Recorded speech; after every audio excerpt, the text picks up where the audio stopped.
बटिए मत, क्योंकि जब भी बटे थे तो कटे थे।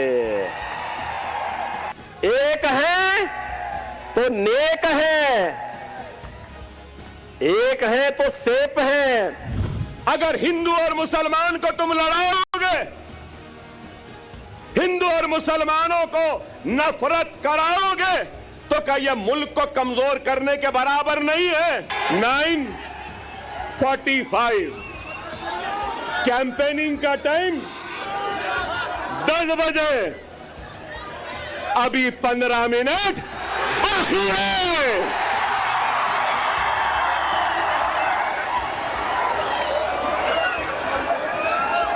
अरे भाई 15 मिनट बाकी है, और अगर हमारे 10 एमएलए आ जाएंगे, हमारी मर्जी, हमारी इजाजत के बगैर कोई भी तख्त पे नहीं बैठ सकता।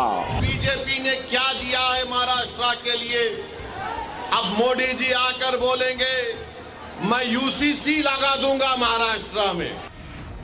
जैसे जैसे महाराष्ट्र विधानसभा चुनाव की तारीखें नजदीक आ रही हैं, सियासी घमासान भी तेज होता जा रहा। आज यूपी के सीएम योगी आदित्यनाथ ने चुनावी शंखनाद कर दिया। महाराष्ट्र के वाशिम में योगी आदित्यनाथ ने महाविकास आघाड़ी गठबंधन पर जमकर हमला बोला। साथ ही औरंगाबाद का नाम संभाजी नगर करने की बात कही। योगी ने महाराष्ट्र में चुनावी शंखनाद के पहले ही दिन एक बार फिर बटेंगे तो कटेंगे, एक रहेंगे तो सेफ रहेंगे का नारा भी दिया। छत्रपति शिवाजी महाराज ने जिस दुष्ट अफजल को मार गिराया था, उसके नाम पर औरंगाबाद का नाम होना, याद करना, इसको हटना ही चाहिए। संभाजी नगर के रूप में उसको पहचान मिलनी ही चाहिए। छत्रपति शिवाजी महाराज जिस एकजुटता का प्रदर्शन करके हिंदवी साम्राज्य की स्थापना किए थे, आज उसी का आह्वान करने के लिए, उन्हीं से प्रेरणा लेकर के मैं बार बार आपसे कहता हूं कि बंटिए मत।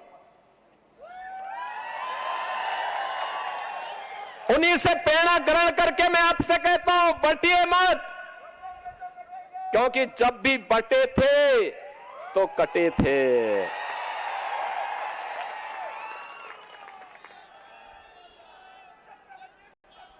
एक है तो नेक है, एक है तो सेफ है, और बटे थे तो कटे थे। हमें बटना नहीं है, एकजुट होना है। योगी आदित्यनाथ के इस नारे पर सियासी घमासान मचा है। झारखंड हो या फिर महाराष्ट्र, योगी के इस नारे की गूंज सुनाई दे रही। बटेंगे तो कटेंगे नारे पर अब जूनियर यानी अकबरुद्दीन ओवैसी ने भी पलटवार किया। अकबरुद्दीन ओवैसी ने आरोप लगा दिया कि बीजेपी हिंदू मुस्लिम में नफरत फैला रही। योगी आदित्यनाथ ने अपनी तकरीर में कहा कि बटोगे तो कटोगे। लोग काफी एतराज कर रहे हैं उस बात पर, मगर मैं ये कहूंगा, बीफ के नाम पर, मॉब लिंचिंग के नाम पर, घर वापसी के नाम पर, सर पे टोपी पहनने के नाम पर, दाढ़ी पालने के नाम पर जो तुम काट रहे हो, क्या ये तुम्हारी नफरत हिंदुस्तान के सबसे बड़ी अक़लियत से, क्या ये मुल्क को कमजोर नहीं कर रही है? इसका जवाब दो मुझे। अगर हिंदू और मुसलमान को तुम लड़ाओगे, हिंदू और मुसलमानों को नफरत कराओगे, तो क्या यह मुल्क को कमजोर करने के बराबर नहीं है? योगी आने वाला है। योगी तेरे आने के बाद अकबर भी आने वाला है। मोदी तेरे आने के बाद अकबर भी आने वाला है।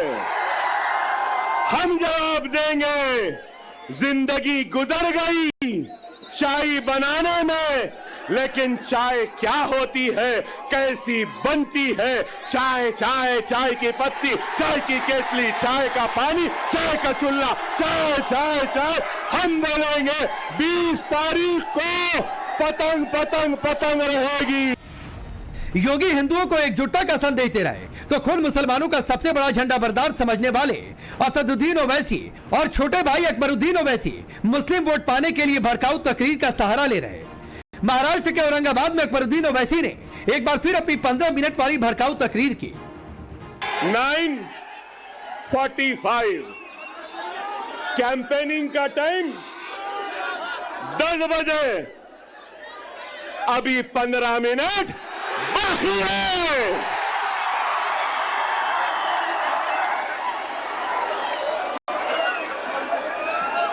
अरे भाई 15 मिनट बाकी है, सब्र करिए। ना वो मेरा पीछा छोड़ती है, ना मैं उसका पीछा छोड़ सकता। चल रही है, मगर क्या गूंज है। नारे तकबीर, नारे तकबीर, नारे तकबीर। भले ही अकबरुद्दीन ने कैंपेनिंग की टाइमिंग का सहारा लेकर अपनी बात कही, लेकिन इससे पहले साल 2012 में अकबरुद्दीन ने हिंदुओं को धमकी देते हुए कहा था कि 15 मिनट के लिए पुलिस हटाओ तो पता चल जाएगा कौन कितना ताकतवर है। इस बयान के लिए ओवैसी पर केस भी दर्ज हुआ था। हिंदुस्तान, हम 25 करोड़ है ना, तुम 100 करोड़ है ना, ठीक है। तुम तो हमारे से इतने ज्यादा है। 15 मिनट के लिए पुलिस को हटा लो, बता लेंगे किसमें हिम्मत है, कौन ताकतवर है। अकबरुद्दीन ओवैसी यही नहीं रुके, मुसलमानों के साथ जुल्म और जाती होने की बात कही, मुसलमानों को अपने पाले में लाने के लिए किंग मेकर की बात कही और यहां तक कह दिया कि अगर 10 विधायक उनके हुए तो उनके बिना कोई भी तख्त पर नहीं बैठ सकता। मेरी बात को सुन लो, महाराष्ट्र की तारीख में ऐसा सुनहरा वक्त नहीं आया जो अब है। अगर हम मुनज़्ज़म, हम मुत्तहिद, हम एक, और अगर हमारे 10 एमएलए आ जाएंगे, ना ठाकरे, ना शिंदे, ना गांधी, ना पवार, हमारी मर्जी, हमारी इजाजत के बगैर कोई भी तख्त पे नहीं बैठ सकता। सुनहरा मौका है, समझो। ऐसे में सवाल है, क्या 15 मिनट की बात कहकर जूनियर ओवैसी चुनावी माहौल खराब करने की कोशिश कर रहे हैं? क्या मुसलमान वोट को अपने पाले में लाने के लिए भड़काऊ तकरीरें दी जा रही? सवाल यह भी कि क्या नफरती बयानबाजी से ओवैसी महाराष्ट्र का रण जीत पाएंगे या फिर पिछले चुनावों की तरह महाराष्ट्र में भी सुपड़ा साफ होगा? सबसे बड़ा सवाल कि क्या योगी के बटेंगे तो कटेंगे नारे ने महाराष्ट्र का चुनावी गणित और विपक्ष की केमिस्ट्री बदल दी है? ब्यूरो रिपोर्ट, टाइम्स नाउ नव भारत।